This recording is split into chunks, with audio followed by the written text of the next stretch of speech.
ये प्रश्न है लक्ष्यदीप शर्मा का। मैं 7वीं कक्षा में हूँ। कहाँ हो बेटा? खड़े हो जाओ, मैं देख सकूँ तुमको। अच्छा, वाह वाह वाह, बैठो बैठो। ये 7वीं कक्षा का बच्चा पूछ रहा है, इस सृष्टि की सृजना कैसे हुई और ये कहाँ से उत्पन्न हुई, सर्वप्रथम कौन था? तो प्यारे सुनो लक्ष्य, और आज जब तुम सपना देखते हो तो सपना कैसे बन जाता है? अपने आप से बन जाता है और बिल्कुल ऐसी ही दुनिया तुम देखते हो, है ना? आज सुबह आँख खुलती है तो सपना है ही नहीं, पता ही नहीं क्या था वो, तो सब जो देखा खत्म हो जाता है। ऐसे ही ये जो सृष्टि हम देख रहे हैं ये बनी बनाई नहीं है, सच ये है ये भी ईश्वर का ही स्वप्न है। इसीलिए आदि शंकराचार्य कहते ब्रह्म सत्यम जगत मिथ्या जीवो ब्रह्मैव न परः। ब्रह्म ही सत्य है, जगत मिथ्या है। मिथ्या मतलब ना झूठ है ना सत्य, दिख रहा है पर असल में तो है नहीं। जैसे रात का स्वप्न दिखता है, जब दिखता है तो सच्चा लगता है, पर जब आंख खुलती है तो फिर वो कहाँ गया सब कुछ देखा हुआ। ऐसे ही ये संसार वास्तव में हुआ नहीं है, पर हमको सच्चा अज्ञान की वजह से दिखता है। ये आज बड़ी गहरी बात है जो इस बच्चे ने पूछी है, और ध्यान से समझना।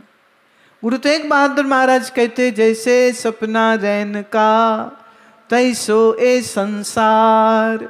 जैसे रात्रि का स्वप्न है वैसे ही ये खुली आंख का स्वप्न है, इसमें सच कुछ है नहीं। अगर सच लग रहा है तो ये तुम्हारी आंख का धोखा है, मन का धोखा है। जैसे अंधेरे में रस्सी पड़ी हो तो दूर से देखा तो लगा रहे सांप है, और आदमी डरा और चीखा और भागा और गिरा और हड्डी टूट गई।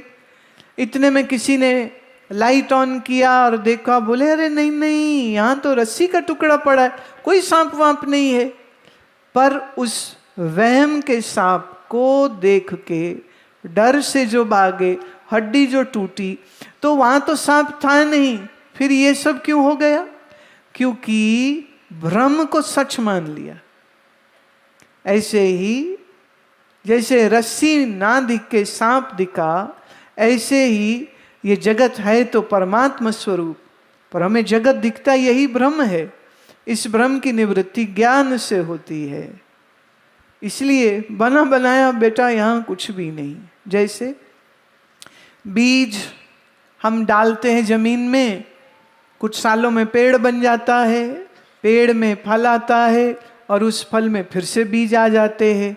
पर अगर तुम बीज को खोल के देखो, तोड़ के देखो, बीज के अंदर कुछ भी दिखाई नहीं देगा, लेकिन फिर भी सारा ये वृक्ष जो है उसी बीज से बन गया है। ठीक इसी तरह से बीज बीज देखियो बहु प्रकारा, फल पाके तो एक ओंकारा। गुरबाणी में ये पंक्ति आती है कि संसार का बीज अगर हम ढूंढने जाएंगे तो असल में बीज मिलेगा नहीं, क्योंकि है तो सिर्फ एक ओंकार ही। उसके अलावा जो दिख रहा है वो सिर्फ तुम्हारे मन का भ्रम है, उससे अधिक तो और कुछ भी नहीं। ये एक छोटे से किसी भक्त का फिर सवाल है, हमारी श्रद्धा और प्रेम अपने सद्गुरु के लिए भगवान से भी ज़्यादा हो। जैसे राधा कृष्ण से प्रेम तो करती हूँ पर अपने गुरुवर से ज़्यादा नहीं, तो क्या भगवान मुझसे नाराज तो नहीं हो जाएंगे? अरे भाई, ये क्या बच्चों वाली बातें कर रहे हो? भगवान किससे नाराज हो सकता है? जो नाराज हो जाए वो भगवान ही नहीं होता है। भगवान सच्चिदानंद स्वरूप है। जैसे धरती पर आप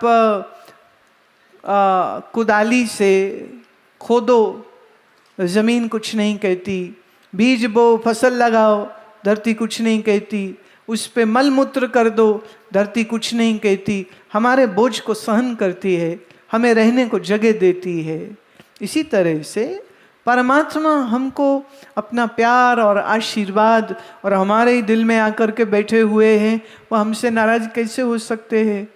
अरे वो कोई फुफ्फड़ थोड़ी है जो गुस्से होके बह जाएगा। हिंदी में ना फुफ्फड़ को बोलते फूफा, है ना? वो बड़ा सही शब्द है, जो हमेशा फूफा में रहता है ना, वो होता है फूफा, वो नाराज रहता है। पर जरूरी नहीं फूफड़ किसी का मासड़, कोई ताऊ, कोई चाचा, कोई मौसी, वो भी हो सकते जो बिना बात के नाराज हो जाते हो। अच्छा, भगवान कोई रिश्तेदार थोड़ी जो नाराज हो जाएगा, ना ना ना ना ना, वो तो मेरा आत्मा है, वाह, वो मुझसे कैसे नाराज हो सकता है? तो बिल्कुल भी नहीं। और रही बात गुरु से प्रेम ज्यादा करते हो तो भाई गुरु भी परमात्मा स्वरूप है, तो गुरु से प्रेम करो तो भी अच्छा, और भगवान के किसी स्वरूप से प्यार करते हो तो वो भी अच्छा। ये इतना भेदभाव मत डाला करो। एक प्रश्न अब और ले रही हूँ, पाप और पुण्य में क्या अंतर है? हमें कैसे पता चले कि ये पाप है और ये पुण्य है? देखो, बड़ा बारीक प्रश्न है ये, KR सुरोच जी ने पूछा है, पठानकोट से ही है। मेरा उत्तर ये है कि जो चीज़ तुम्हारे जीवन में बेहोशी बढ़ाए वो पाप है, जो चीज़ तुम्हारे जीवन में होश बढ़ाए वही पुण्य होता है। जो चीज़ तुम्हारे मन को मैला करे पाप है, जो चीज़ तुम्हारे मन को उज्जवल करे पुण्य है। एक महात्मा से किसी ने पूछा कि महात्मा जी आप तो संत हो, फिर भी आप रोज मंदिर क्यों जाते हो?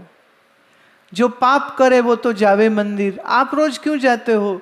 तो संत ने कहा मैं पाप छुड़ाने मंदिर नहीं जाता हूँ, मुझे जाना अच्छा लगता है इसलिए जाता हूँ, मेरे मन को खुशी होती है इसलिए जाता हूँ। सोचो ना, आप गुरुद्वारा साहब के सरोवर के किनारे पे बैठे हो, अंदर कीर्तन चल रहा है, आप उस गुरबाणी के रस को सुन रहे हैं, क्या आनंद है ना? इसका कोई पुण्य से लेना देना यूँ है नहीं, लेकिन ये आपके मन को साफ करता है, शुद्ध करता है, निर्मल करता है।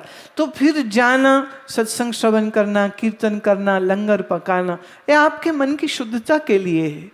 तो जो मन को मैला करे वही पाप, जो मन को शुद्ध करे, सात्विकी बनाए, वही पुण्य होता है।